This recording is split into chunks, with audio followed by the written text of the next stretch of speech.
Right there. We now want to shift focus. Willis, the word master, is joining us right now from Kisumu. Willis, a very good evening, rather. Hope you're well.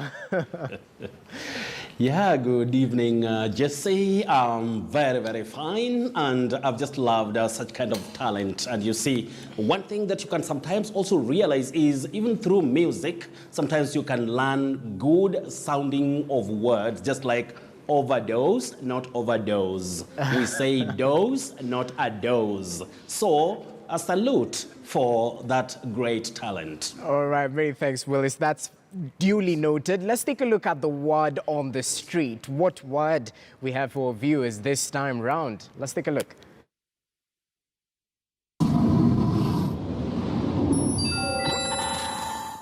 Ovoviviparous. Ovoviviparous. Ovoviviparous. Ovoviviparous. Ovoviviparous. Ovoviviparous. Ovopieros. Ovopieros. Ovopieros. Ovoviviparous. Ovoviviparous. Ovoviviparous.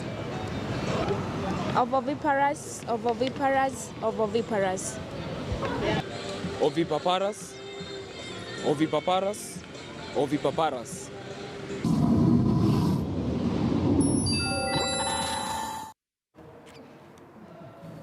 Well, quite mouthful, Willis. Just tell us how exactly we pronounce it and perhaps the meaning as well. Well, Jesse, just as you've said it, it's a mouthful and also tricky, and the word is used to describe an animal that produces babies by means of eggs that are hatched inside the body, just like some snakes. Now, you say ovoviviparous. Ovoviviparous. That part is a bit tricky. Ovovi. Then we have the stress on V. Then paras. Ovoviviparous. But Jesse, when we talk about an animal that produces eggs rather than live babies, you say oviparous. Oviparous. Then when we talk about the animals or an animal that produces live babies rather than eggs, you say viviparous. Viviparous. So such terms or words are tricky and of course mouthfuls. Very mouthful indeed. Let's move over to the next word right now. A building containing washing facilities and toilets. It's a noun. Abolitions. I've had that a couple of times. Abolitions block. But there's no U. Is there a U while we pronounce it, or it's just ablutions block? You just say ablutions, ablutions. But the way you've just explained, there are many people who find themselves saying ablutions. Jesse, certain words, when we have what we call consonant clusters, it becomes a problem to many non-native speakers to pronounce it correctly. So we have what we call intrusive vowel sounds. So some people find themselves saying ablutions, maybe from the word abolition, but that one is strictly ablutions, just like ablutions block or to visit the ablutions. And that word means to visit, not to visit, but the act of washing yourself. All right, let's move over to the next word. Due to time, a system of society or government ruled by women. I know patriarchy, but is it matriarchy, matriarchy? How do you pronounce it? Oh, you say patriarchy. That first A takes the sound A, or the sounding A, which is a glide. Now you say matriarchy and patriarchy. Matriarchy, patriarchy. Matron, patron. So we have to get those ones right, Jesse. All right, Willis, allow me to cross over to you. Let's just take a look at some of the feedback we have for viewers, as well as the other tricky words you have in store for us in terms of pronunciation. Oh, great. And you've said because of time, and we have just to go with that. Now, Johnson Mayenga, you say pseudo-caliphate, pseudo-caliphate. Then egalitarianism, and then your last word you can say chastisement or chastisement. Ask Wadani of Nairobi, keep them fewer than that big list. Just use the fewer words or send in the fewer words so that it can be easy to handle them. You say colonel, not colonel, penguin, not penguin, and isthmus, not isthmus. Alice Chepkwony Silas, you say caterer, not caterer, and you say catering, not catering. David Omondi of Kisumu, you say hyacinth and jeopardize, not jeopardize. Many people make that mistake, in fact, innocently, because we hear it a lot when we grow up or as we grow up locally. You just hear of jeopardize, jeopardy, but you don't say that. You say jeopardize, jeopardy, leopard, not leopard, and you also say Leonard, not Leonard. So we have Jacqueline Nafula, aka Madam Nursing Officer of Eberege Health Center. Thank you for loving this segment that much. You say hemorrhage and spontaneous. Then we have Team Magongo Primary School of Oyani Zone in Migori County. You say accent, don't say accent. Then accelerate, then exhume, but remember you can also pronounce that word as exhume. Exhume or exhume, those are acceptable alternatives. Then Anita Katash of Mariakani, Pwani, you say devolution, devolution. But remember in American English, you can use devolution. Now we have Sandra Njoroge of Nairobi, just say squat. Don't say squat, squat. Then Mwalimu Vidija Dalizu of Eldoret, you say expose. That verb is expose. But when you talk about the noun, we have the word expose, expose. Just like when people get facts about something that they have to reveal, you say an expose or expose. But now, to the surprise word for tonight.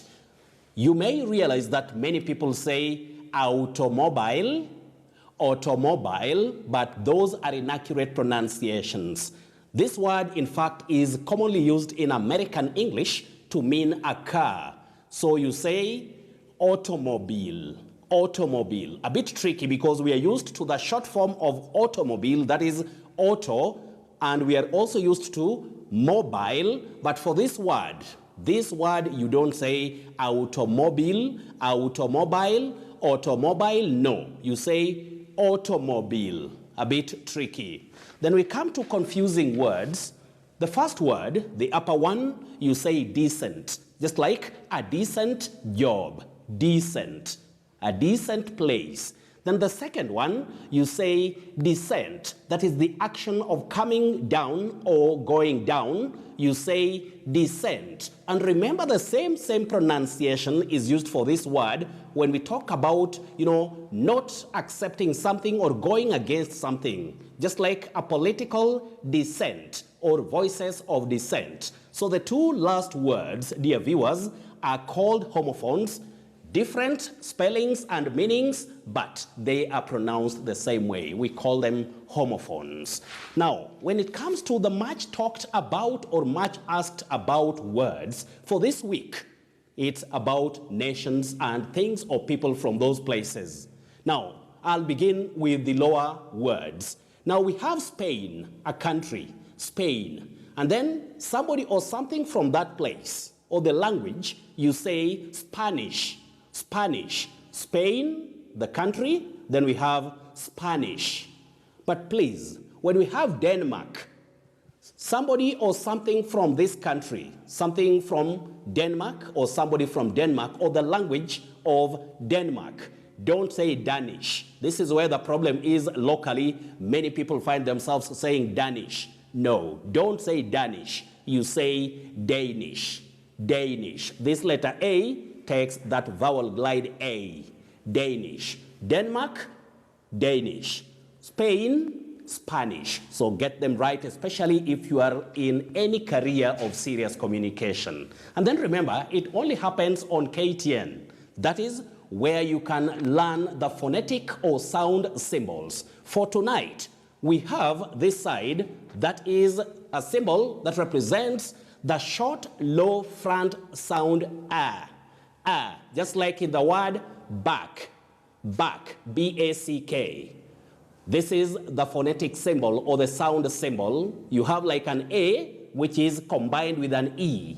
It is the low front sound A, the short one.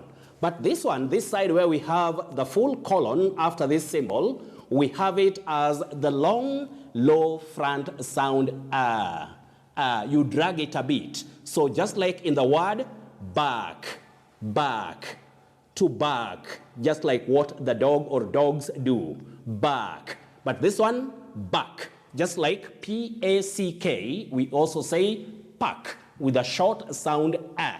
But then when we talk about to park a vehicle, you'll realize that that sound, that vowel sound is slightly longer. So you say park, park, park, back, back. And that comes to you only from KTN every Friday evening or Friday night. That is during Friday briefing. And the segment is called Mind Your Language. From Kisumu, I'm Willis Ochieng, and reminding you that you can also interact with me throughout the week. That is on Twitter. The handle is @WillisOchieng1. Otherwise, it's now that time that I take you back to Nairobi, and you'll always talk to or listen, or if you like, you'll always watch the two tough and also hot presenters of Friday Briefing. That is Jesse Rogers and Ashley Mazuri. Back to you, the hot and tough duo.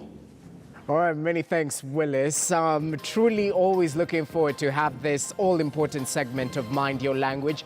Have yourself a fantastic weekend. Looking forward to next week, even as we wait for the next edition of Word on the Street. Good night, Willis. All right, Ashley, I'm sure your Word on the Street is overdose. How do you pronounce it?